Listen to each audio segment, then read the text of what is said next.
Habiba Naqvi. I teach science and biotech at Bayside Academy, which is part of San Mateo Foster City School District. In addition to teaching, I also run a video club with the main focus on fun science and environmental related issues activities.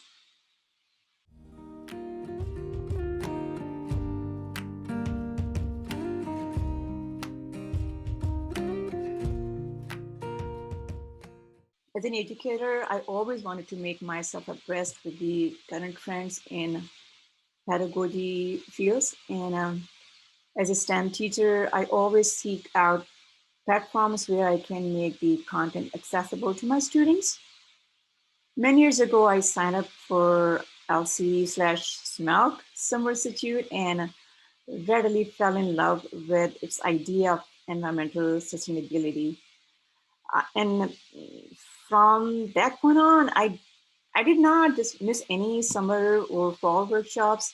I learned lots of pedagogy strategies. I was able to um, collaborate with many other enthusiastic fellows. And on top, I felt empowered as an educator. I realized that for bringing a change, I don't have to be a policymaker. It's all about empowering students and enabling them to make informed decisions.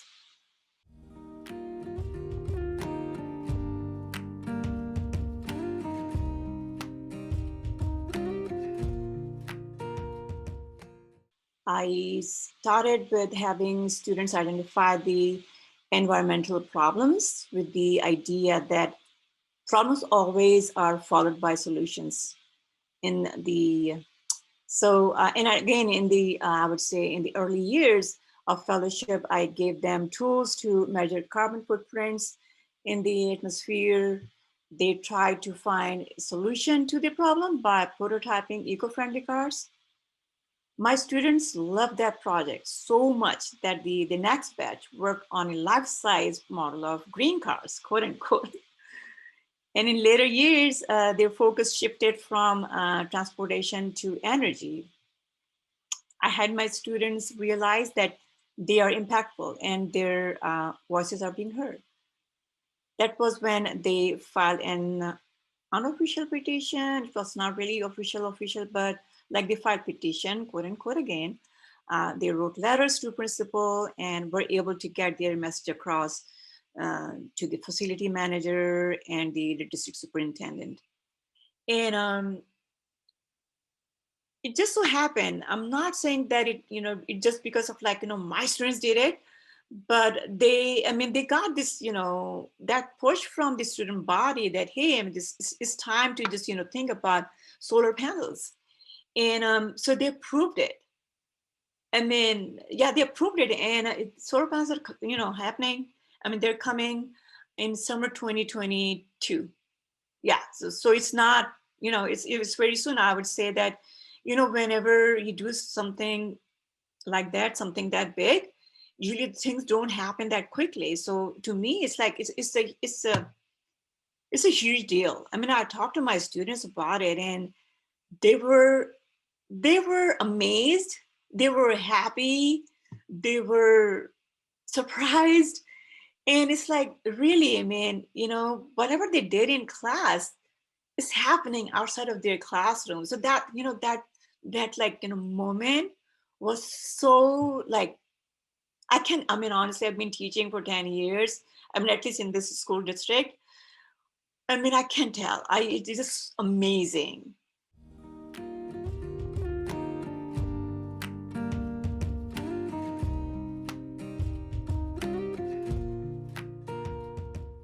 If I look back and try to see where I was and where my students were, I would say that it came out from the mere classroom learning to impactful change. They started off making energy efficient prototype cars for a class, but more recently, they worked on solar panel project and were able to um, make their voices heard at the district level.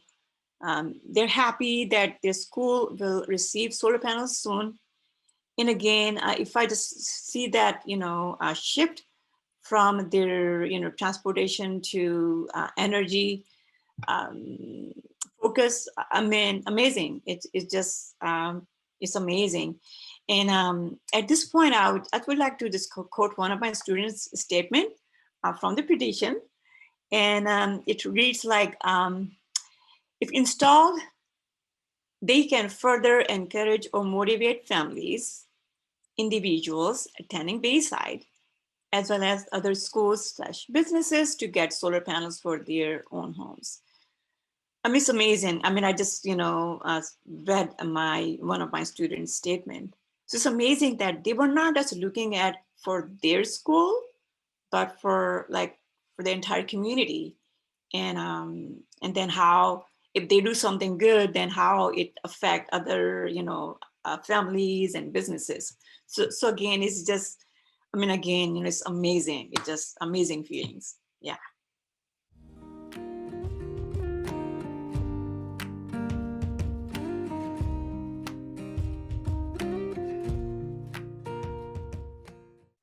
I believe it would be even better if I could bring my students to Sacramento or invite a government representative to my class while they were presenting the petition, or while they were working on hands-on activity, because it was not just petition they did.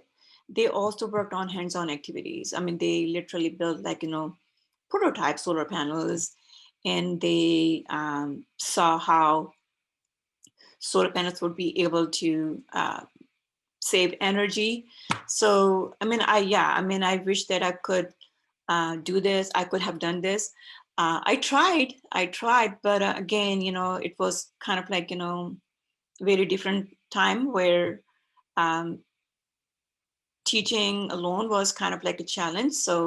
Um, so yeah, I mean, if I maybe even, if I do it like in future, I'll probably just invite someone from Sacramento, definitely.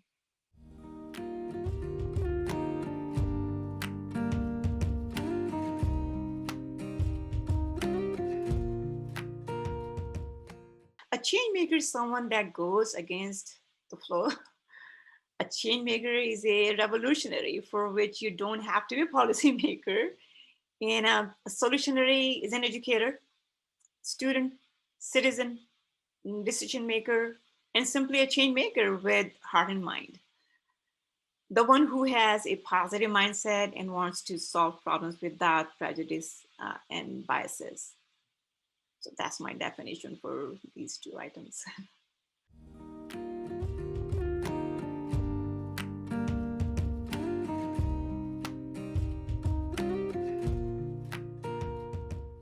They should also join the LC platform for its ability to provide constant support with content knowledge, pedagogy strategies, collaboration with fellows across the other school districts, and a sense of empowerment over environmental issues.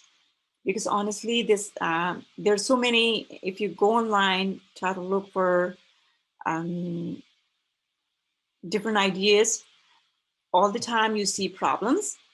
But LC is a platform where you just don't find problems, but you also find solutions to the problem.